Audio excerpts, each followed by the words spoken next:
indeed all work and no play. He made sure things on the surface were okay, but something disturbing within his mind was lurking. A slight twilight breeze would ease in through the curtains at night. It's like the sermon of a twisted apparition was urging him to listen to the train in the distance. At first it wasn't intense, just one little instant. Sure, it didn't occur, he turned to resist it, as if it wasn't much more than just a figment of his imagination. But for days it was persistent, and it went,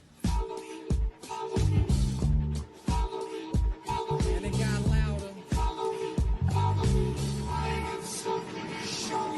With time, people noticed he was acting berserk. Granny got a call saying he was absent from work, and that was the first. She ran to the pastor at church to ask him what was up with this disastrous curse. But that was the worst. He came back 3 days after, no money in his wallet and his shirt on backwards. Stumbling, walked awkward. He called out for his daughter right before he split. The last lesson he taught her was this: if you ever have a son, let him know that his granddad loved him, but by the time that he's grown, he should have seen his sewn deep down into his dome. Don't ever walk to the train tracks alone. With that, he backed up, reached out for his jacket, told her not to act up, and cracked up laughing. After all that happened, he left never to be seen. 15 years later, when my mother had me, her dad lived a life people can't understand. Went from a family man to rambling man, to gambling man that burned both ends of the candle. Folded his hand in, it was too hot to handle. Sitting by the tracks, waiting for the night train, looking down the road, ain't never gonna go back. Listen for the whistle through the wind and rain. Now who's gonna ride the devil's train tonight?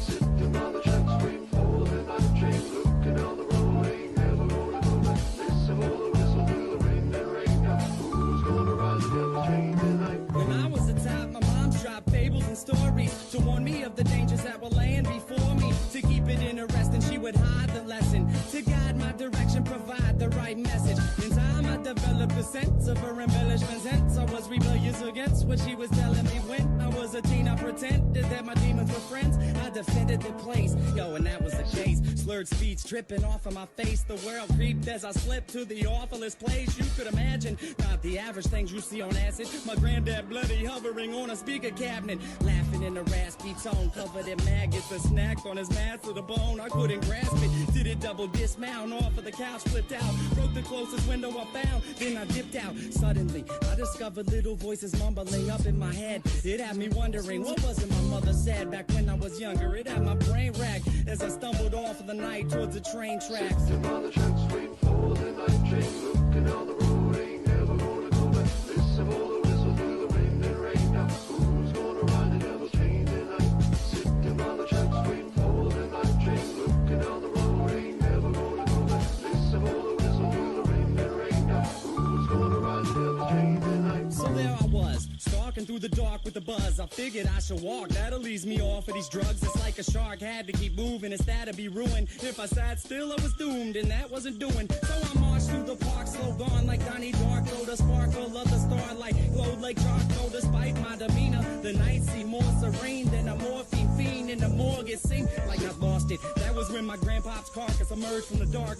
gurgling his words of carnage, but he couldn't talk. Something about the birth of sadness. I scurried off, I was on the verge of madness. I raced fast paced and the landscape was strange, like a plane parallel to this one, but rearranged. Came to a slope that was steep, begging for sleep as I climbed up, taking my focus off of the creeps. Within the foggy distance, I saw a silhouette that got bigger as I stepped. The train tracks were wet. I saw a shiny grin from afar like it was happy. This is what he said as he started to walk past It's me. a nice night for a walk. Would you mind if I joined you?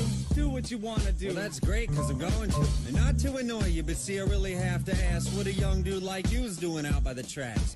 You waiting on a train? Nah, man, let me explain. All right. I'm minding my business, so maybe you should do the same. I just been a witness to something sick and sadistic, so twistedly disgusting. You should feel real lucky you missed it. Live easy with the tongue, son. Try to listen carefully. What you seen scary, but nothing when compared to me. I could show you things to paint all your dreams wanted. I could make you scream if I wanted. Or I can be the bee in your bonnet, your best friend forever. Two peas in a pot flocking like birds of a feather. And you never have a need to beg, work, or steal. If all this sounds worth it, then let's make a deal. All you want in life for the price of your soul. All the money you can fold, power that you can hold, I'll put you in control. Only if you're down to roll down these train tracks tonight. But where are we gonna go? Sitting by the tracks, waiting